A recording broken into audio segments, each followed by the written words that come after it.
Hello guys, what's up? Crypto Marco here, and in today's video we're going to talk about the most important happenings in the crypto world. We're going to talk about altcoins, we're going to talk about Telegram ICO being cancelled, IOTA's partnership, and furthermore other topics, of course, the Bitcoin price. So if you enjoyed the content, definitely make sure to leave it a thumbs up, because among everybody who's commenting, I'm giving away a small amount of Litecoin each and every week. So good luck in the raffle. All you need to do is leave a question, feedback, or whatever with your Litecoin address, and that's all.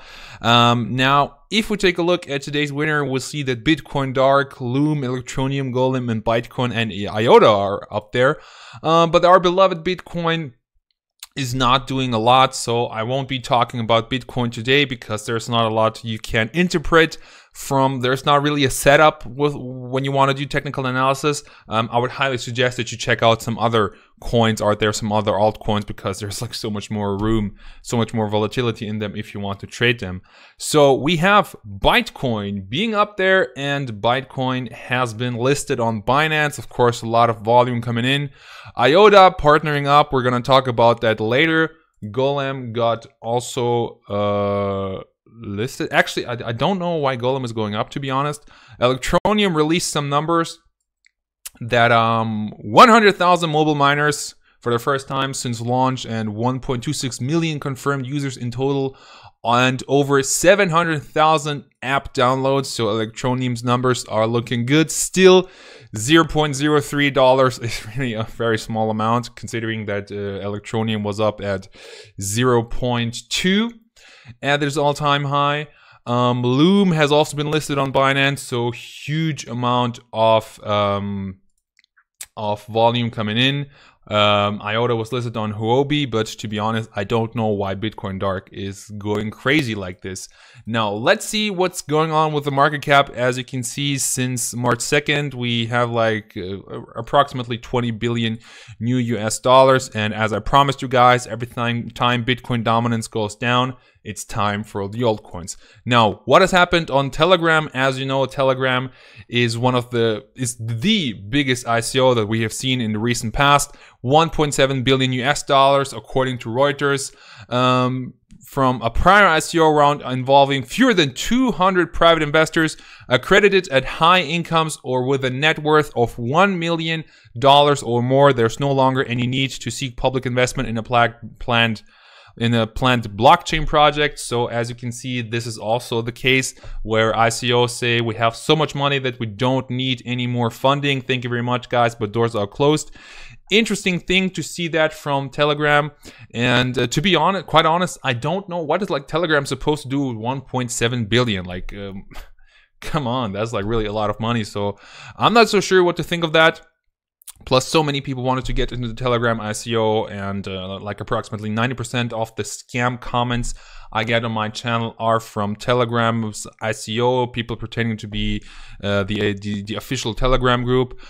Telegram says it is using the money it has raised for the project called Telegram Open Network to build out its technology and further redevelop and maintain its main messenger service, which has about 200 million users globally.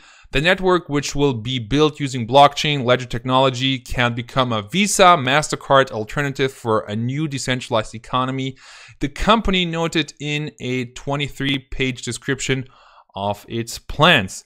Now, I'm really curious what will come out of this Telegram ICO, because in my opinion, it's really far too high, like $1.7 billion. Come on, guys. Crypto Daddy called Bitcoin craze generational.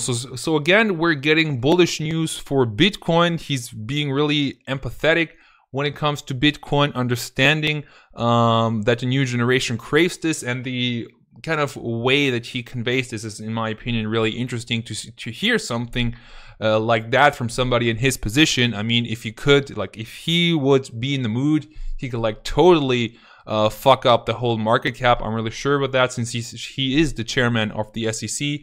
We need to take a moment and respect this generation's interest in this new instrument, Bitcoin, not with derision, but with a little bit of attention and respect, and respond with policy in initiatives that really are thoughtful and forward-looking. And the next part is something that really fascinates me. There is something going on here that is generational, just as the baby boomers generation lost faith in the leaders that came before them and tried to seek a cultural change in those days through sex, drugs, and rock and roll.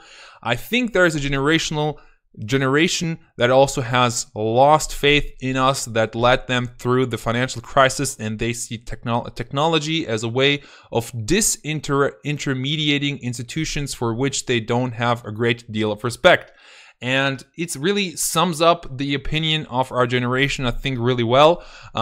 Basically, in my opinion, of course, there are a lot of people who are skeptical towards cryptocurrencies, like people from, the establishment, governments, banks. And right now, I think many of those institutions are kind of really tolerant when it comes to Bitcoin.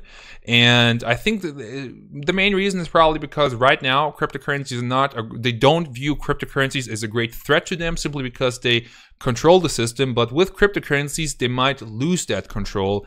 And interestingly enough, what happens when a government bans something, for example, alcohol or gold, people tend to hoard it even harder.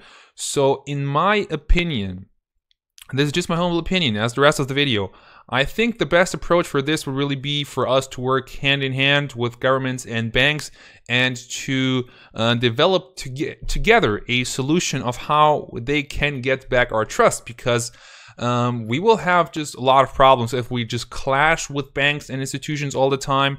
I have heard of people who got their accounts canceled because they were investing in cryptocurrencies from their banks canceled, and I think this is just something really fucked up. And at the same time, many people don't appreciate the work of banks and governments, and rightly so, I can understand that. But still, if we only fight with each other, I think this does not lead to a long-term solution. So it would be great to see governments and banks understanding our generation, that we don't trust the system, that we don't trust banks and governments, and that it would be nice if we would find like some mutual grounds where we can agree on. Furthermore, IOTA joins the Mobility Open Blockchain Initiative, MOBI. So many car manufacturers are interested in the technology that IOTA is providing, since it would be a great option to, autonomous driving, car and ride sharing, and so sharing and so on will be really greatly done on the Tango blockchain. And that's something that I really think I want to see the official, as you can see, this is like the official release from them. So you can actually believe that, because I had a little problem with IOTA, and that was that many statements that have been made by IOTA, for example, are actually misinterpreted by the press, where IOTA working together with Microsoft, IOTA working together with Bosch, Volkswagen, and so on. In hither though, we saw that they were not true, and still IOTA's price went up like crazy. They didn't deny it, and of course they won't. Why would they deny it? Because it's of course leading them towards a greater price. But still, I'm always waiting for the official confirmation of this, and of course the market is reacting accordingly to this kind of partnership. IOTA on the 9th greatest cryptocurrency when it comes to market capitalization. Holy moly. Further on, Argentina shopping areas to get 4,000 crypto-ready ATMs. The CEO of the Argentinian bank said, "We have plans already in place to install 4,000 ATMs, and in 2 years, our plan is to install 5,000, but this is only a small part of the central bank expectations of 30,000 units around the entire country." My next vacation will probably be in Argentina. Just kidding. I highly doubt that in Argentina they are paying with euros. Nonetheless, Argentina, similarly to Venezuela, is a country that knows how it's like to be under hyperinflation. So it's really good to see that they have ATMs standing around, especially because then you would not be dependent of a bank to, take cash and put it into crypto, because then you could do it anonymously over ATMs and just like put the cash in, and then you have it on your wallet. Next up, the last topic for today, we're discussing crypto predictions. So this is something from July from last year. Bitcoin's low of 1,800 yesterday simply could not be maintained in the long term. Bitcoin moves above 500,000 within 3 years. Bets. I have a doctorate in point set topology. It predicts Bitcoin at 2.4 million in 3 years. Our other mass systems between 1.9 and 2.6 million. What do you guys think about that? Jetseen said that Bitcoin is going to be 50,000 by the end of 2018. And he made a very interesting statement in my opinion. If you look at Microsoft or Apple, when they went public, their stocks were very volatile because the market wasn't mature. There are not so many vendors right now who can accept cryptocurrencies, but there's huge adoption on the black market. Of course, if mainstream adoption happens, Bitcoin will go crazy. Furthermore, we of course have the Lightning Network, which would make the price of Bitcoin going crazy. And currently right now, Bitcoin, nobody really knows what the real price of Bitcoin is. So we're having this huge fight, this supply and demand fight going on, and Bitcoin is still in its price finding. The astonishing thing, mind-blowing if you will, is that you take a step back and look at the price appreciation. A lot of this happened without traditional institutional money, and that's basically going to be coming on board over the next 6 to 18 months. So, of course, more institutional money would mean more centralization, in my opinion, more manipulation, more media FUD being created by big institutions, but at the same time, it would mean a lot more money coming into the crypto market, and cryptocurrencies would be worth so much more.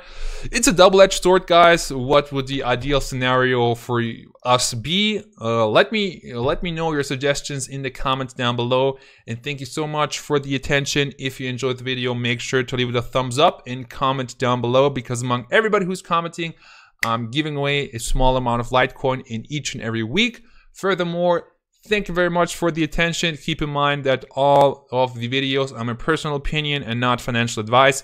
Invest really responsibly in cryptocurrencies, and see you next time. Bye-bye.